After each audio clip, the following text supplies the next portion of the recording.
Glória a Deus. Sacrifícios do santuário, por causa de suas imperfeições, deviam repetir-se, mas o de Cristo é o único, porque ele é perfeito. Jesus diz todas as vezes: fazer isto em memória de mim. Isso quando ele estava instituindo a Santa Ceia. Então o escritor aos Hebreus, escrevendo aí a partir do capítulo de número 8 ou de 7, ele vai tratar sobre isso, sobre o sacerdócio de Deus, sacerdócio de Jesus, que ele é eterno. E ele vai falando sobre os pactos transitórios e vem falando também agora de um mediador. Então presta atenção nisso, que é suficiente para você ficar alimentado pela palavra de Deus e saber na realidade o que está acontecendo aqui hoje. Ora, também o primeiro tinha as ordenanças de culto divino e um santuário terrestre, porque o tabernáculo estava preparado, o primeiro em que havia o cordeiro e a mesa, e os pães da proposição, ao que se chama o santuário. Mas depois, o segundo véu, estava o tabernáculo, que se chama o Santo dos Santos, que tinha o incensário de ouro e a arca de concerto, coberta de ouro toda em redor, em que estava um vaso de ouro que continha o maná, e a vara de Arão que tinha florescido e a tábua do concerto. E sobre a arca, os querubins da glória que faziam sombra no propiciatório, das quais coisas não falaremos agora particularmente. Ora, estando essas coisas assim preparadas, a todo tempo entravam os sacerdotes no primeiro tabernáculo, cumprindo os serviços. Mas no segundo, só o sumo sacerdote, uma vez no ano, não sem sangue, que oferecia por si mesmo e pelas culpas do povo, dando nisto a entender o Espírito Santo que ainda o caminho do santuário não estava descoberto, enquanto se conservava em pé o primeiro tabernáculo, que é uma alegoria para os tempos presentes, em que se oferecem dons, sacrifícios, quando a consciência não pode aperfeiçoar aquele que faz o serviço, consistindo somente em manjares e bebidas e várias oblações e justificações da carne impostas até ao tempo da correção. Mas, vindo Cristo, o sumo sacerdote dos bens futuros, por um maior e mais perfeito tabernáculo, não feito por mãos, isto é, não desta criação, nem por sangue de bodes e bezerros, mas por seu próprio sangue, entrou uma vez no santuário, havendo efetuado uma eterna redenção. Porque se o sangue de touros e bodes e a cinza de uma novilha esparzida sobre os imundos os santificavam, quanto à purificação da carne, quanto mais o sangue de Cristo, que pelo Espírito Eterno se ofereceu a si mesmo imaculado a Deus, ele purificará as vossas consciências das obras mortas, para servires ao Deus vivo. Aleluia. Nós entendemos, irmãos, que era, podem sentar, irmãos, era uma alegoria aquilo que se fazia e que se faz no tempo presente. Por quê? Você não pode ser perdoado por você próprio. Os sacerdotes, eles tinham a obrigação de entrar todos os dias até o santuário, e ali eles executavam os serviços do santuário. Uma vez por ano, o sumo sacerdote, na ordem de Arão, ele entrava para oferecer sacrifício por ele, e ele não podia fazer sacrifício sem sangue. Então ele precisava de sacrificar uma novilha primeiro para o perdão dos pecados dele, para depois ele também interceder pelo povo. E assim, dava-se a impressão que o pecado, ou seja, as faltas cometidas durante aquele ano todo, estariam ali perdoadas, mas depois os homens voltavam a pecar. Então continuava constantemente o ofício, os sacerdotes entrando. Só que Jesus, ele através do seu sangue remidor, com uma outra ordem completamente diferente, que você vai encontrar lá no capítulo 7, na carta aos Hebreus, faz menção sobre isso. Ele é um sacerdote que veio sobre a ordem de Melquisedeque, não sobre a ordem de Arão, não como os levitas, mas um sacerdote diferente. Melquisedeque, ninguém sabia quem era o pai e ninguém sabia quem era a mãe. Sabia-se que ele era um sacerdote do Deus Altíssimo, portanto considerado como eterno. Então Jesus vem sobre esta ordem. E Melquisedeque o primeiro, agora vem Jesus o segundo, dentro desta ordem. Então, o primeiro tabernáculo, isto era a simbologia, o primeiro tabernáculo, ele é desfeito. Então vamos falar o que é o tabernáculo, onde habita o Espírito Santo, onde estava a arca do Senhor. A arca do Senhor, ela ficava lá dentro do Santo dos Santos. E o que tinha dentro da arca? Nós começamos aqui na leitura, né? Dizendo sobre isso. Depois do véu tinha o incensário de ouro e a arca do concerto, coberta de ouro toda em redor, em que estava um vaso de ouro que continha o maná, que é a palavra, né, a vara, e que tinha florescido naquela tábua do concerto. Estava o que? Debaixo das asas dos querubins. Isso é importante você trazer agora para os dias. O tabernáculo é você. Aleluia. A palavra, ela precisa estar habitando em você. Se a palavra não estiver habitando em você, você é o tabernáculo, é você que contém o anjo e a arca. Aonde está a arca do Senhor? A vitória.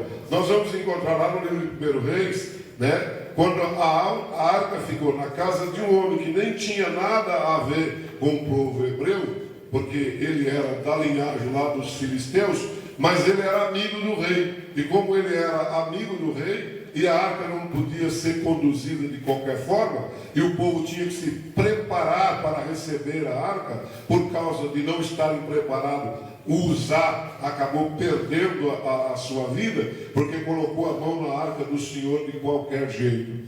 Aleluia. Então isso é muito importante.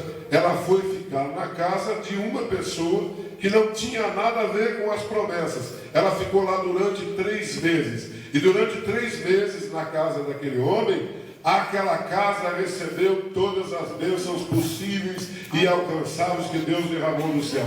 Então eu pergunto, onde está a arca nesse momento? Você é o tabernáculo. E se você é o tabernáculo e a arca do Senhor habita agora em você, a bênção de Deus está com você aonde quer que você caminhe. Porque você tem um sacerdócio diferente, eterno, diante de Deus. Jesus está ali, à destra de Deus, como um sacerdote, intercedendo pelos teus pecados. E não importa se Satanás buzinou na sua orelha e você pecou para a morte, Jesus está dizendo através do evangelista João: estas coisas vos escrevi para que não pequeis, mas se pecar, você tem um advogado junto de Deus. Aleluia. É esse sacerdote eterno que está colocado diante de Deus, intercedendo por você dia e noite, dia e noite. Por isso, você como santuário de Deus, e hoje vai participar desta ordenança. Esta é uma ordenança, é um mandamento de Jesus. Na última noite que ele esteve com os discípulos, ele estava lembrando sobre isso. Ele estava lembrando o velho concerto. Estava terminando. Eles não entenderam.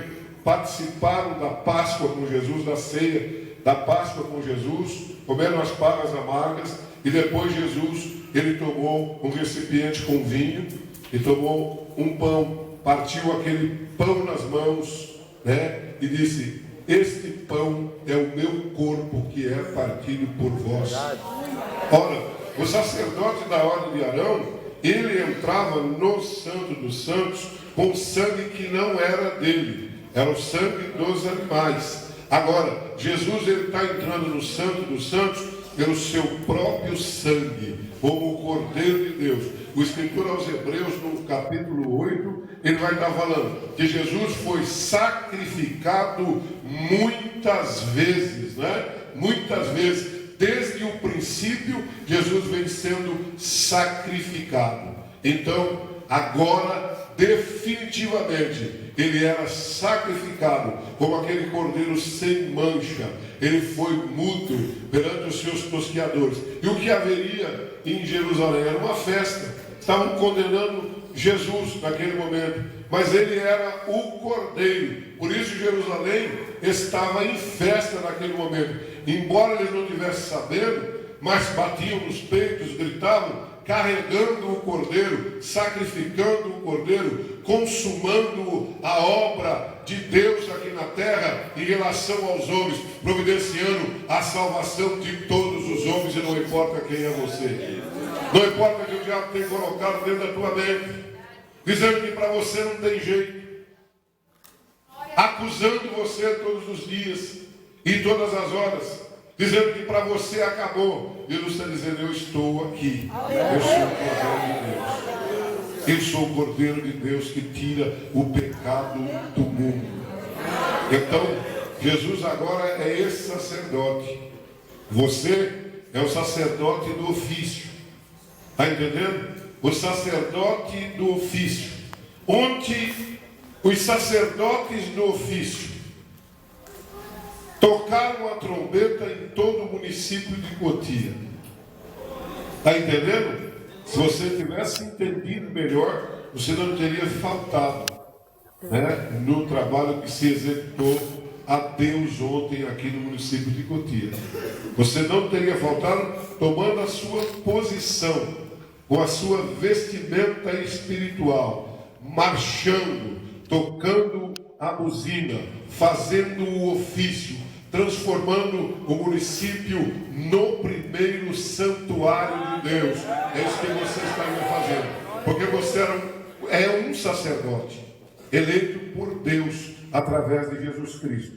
E você, sendo sacerdote, é aquele que pode pedir perdão. Está entendendo? Você pode pedir perdão. Você também tem o poder de perdoar. Porque veja bem, os pecados de quem você retiver, eles serão retidos. E aí cabe uma notícia triste para cada um de nós. Se eu não perdoo quem me ofendeu, porque eu estou magoadinho, e aquele que me ofendeu partir para a eternidade, os pecados dele estão retidos. Ele não foi perdoado, porque você, sacerdote, não perdoou. Você tem que ser diferente do povo lá de fora. Glória a Deus. Cuidando disso, é que ele vai dizer: confessai as vossas culpas uns aos outros.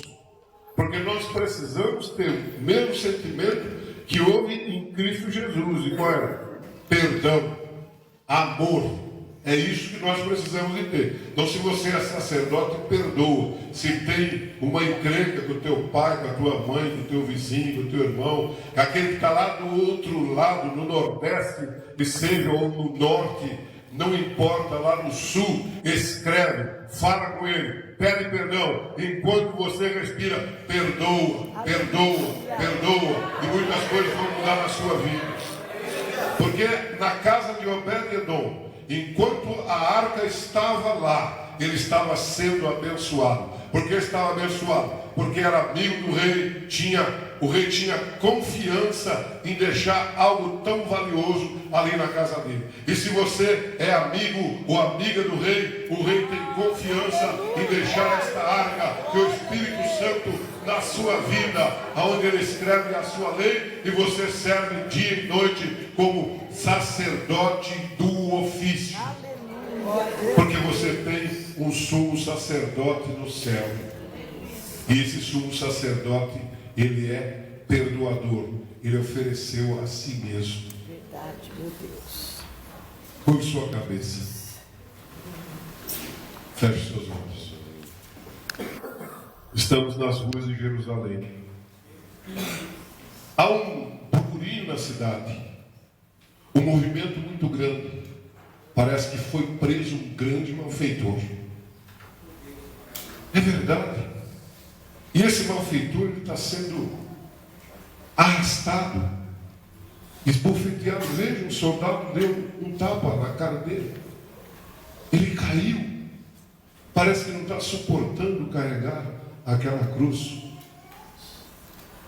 Esse deve ser um grande malfeitor. Mas o que está acontecendo na masmorra, onde está Barrabás, aquele homicida que todos nós conhecemos, aquele matador impiedoso, onde ele está? Barrabás? Barrabás, levante-se. E Barrabás, agoniado, levanta. Chegou a hora do meu sacrifício. Levanta-se, Barrabás.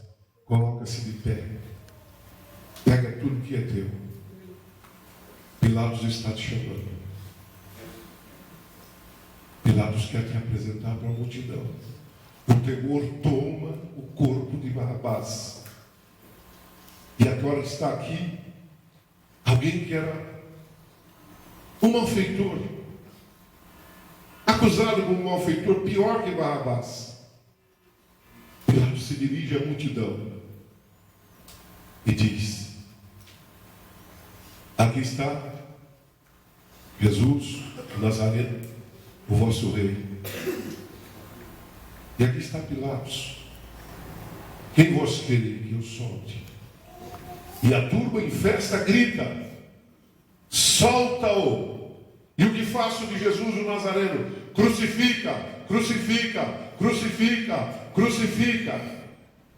Vá, Barrabás, você está livre, porque Jesus, o profeta de Nazaré da Galileia, ele tomou o seu lugar. Barrabás, o que é feito de Barrabás? Não sei. Você talvez não saiba. Mas Jesus, naquele momento, mudo como um cordeiro, ele está sendo conduzido para a matança. Ele será ofertado. Os temores, a agonia da morte começa a tomar o corpo do homem chamado Jesus. Jesus, você vai ser conduzido ao tronco. E como manda a lei romana, você vai tomar 40 chibatadas, menos uma. E os soldados agora levantam um chicote. E esse chicote tem nas suas pontas ossos, bola de ferro. E o soldado é forte. Ele desce a primeira lampada com todas as forças que ele tem. É um gemido. A segunda. E o sangue começa a se esvairir. O cordeiro está sendo sacrificado agora. O cordeiro está sendo imolado agora. O cordeiro está sendo ultrajado. O cordeiro está sendo menosprezado. Não como alguém pintou, como Leonardo da Vinci pinta o corpo de Jesus. Ele está nu. As suas roupas foram tiradas. As suas vergonhas foram expostas. E essas vergonhas são os meus pecados. Os teus pecados que ele estava tomando ali sobre ele. O profeta Isaías, aproximadamente 700 anos, tem essa visão horrível. E ele diz, no capítulo 52 do seu livro, ele não parecia um homem. O parecer dele era como um bicho. E no capítulo 53, ele vai dizer, o castigo que nos traz a paz estava sobre